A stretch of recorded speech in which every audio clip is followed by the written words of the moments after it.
mas eu quero começar rodando uma pauta que eu acho relevantíssima sobre o que a gente tem visto nas notícias, nos canais de imprensa aqui de comunicação, sobre a última decisão do Supremo Tribunal Federal que estabelece, meus caros, uma restrição surreal para todos os canais de comunicação.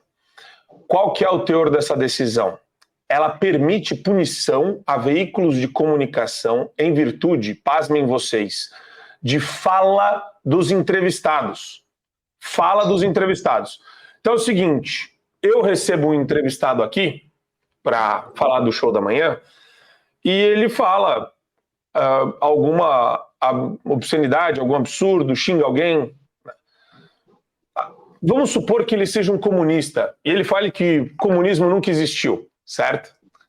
Aí você tem a possibilidade de Marco Antônio, né, na pessoa jurídica aqui do Fio Diário, ser responsabilizado a indenizar alguém, indenizar alguma entidade. A grande questão que eu quero colocar aqui já para o professor Marcelo é: a malandragem disso, professor, está na subjetividade, está na vagueza do que pode ou não, quem pode ou não ser entrevistado, quais as condições, quais os parâmetros. Quando você tem essa vagueza, na verdade, você tem o melhor instrumento para um ditador, ou para 11 ditadores, que seja, decidirem conforme a consciência deles ou conforme a intenção deles, certo?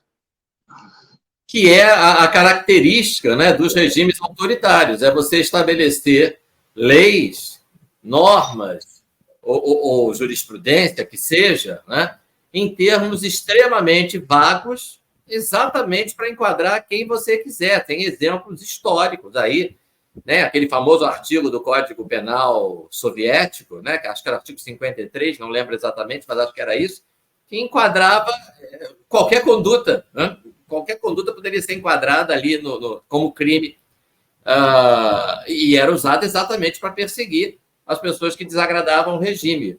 Outro exemplo horroroso, né, do qual eu tenho sempre me lembrado e sempre mencionado desde que o Supremo criminalizou, entre aspas, a homofobia, é o Código Penal nazista, né, que dizia que crime entende-se como crime, né, inciso 1º, todas as condutas definidas neste código, e inciso 2º, qualquer outra conduta, mesmo que não definida aqui, que atente contra os interesses da pátria alemã, né?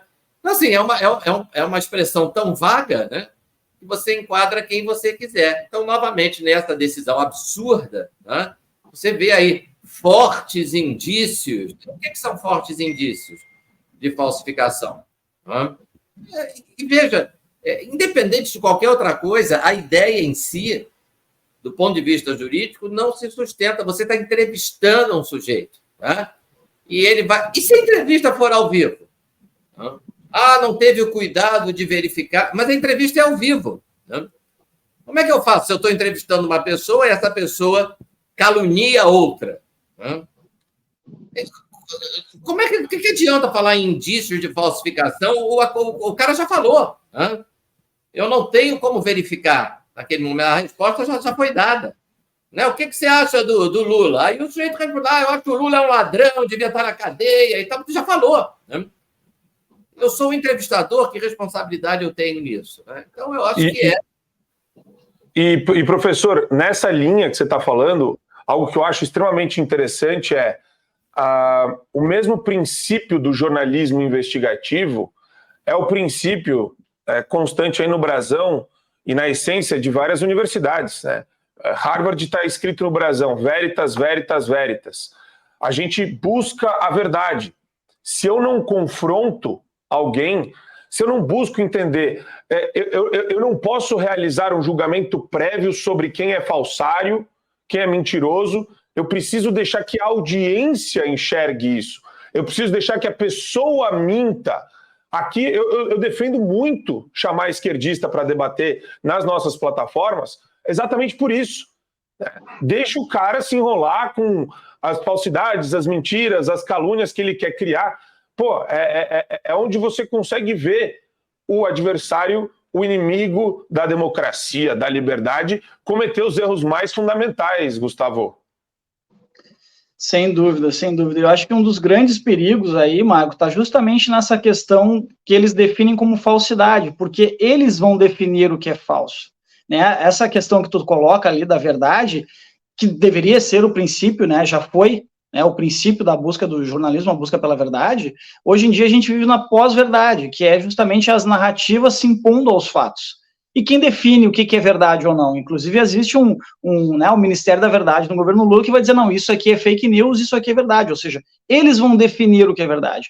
Qual é o outro ponto nessa questão? É a imposição da autocensura, ou seja, eles vão acabar determinando os veículos de comunicação. Bom, esse cara aqui eu não vou entrevistar porque eu sei que ele pode falar coisas que o STF não vai gostar. Então, vou entrevistar esse outro aqui, que é mais ameno, é mais moderado, ou seja, é uma censura disfarçada e esse é o grande problema, porque eles não estão anunciando, olha, agora vivemos uma censura no Brasil. E aí vamos lembrar, eles estão indo muito além da própria ficção científica, da própria literatura. Se a gente for pegar o 1984, nem lá se chegou tão longe. Lá se mudava a notícia em si, agora eles estão querendo determinar o que o entrevistado fala.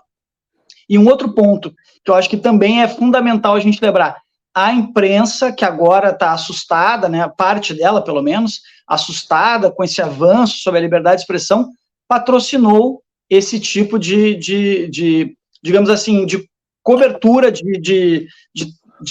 agora me chegou aqui o livro, 1984, esse tipo de censura, ou seja, a imprensa patrocinou esse estado de coisas que a gente encontra hoje. Então, assim, é muito importante ter isso muito claro, porque está só começando.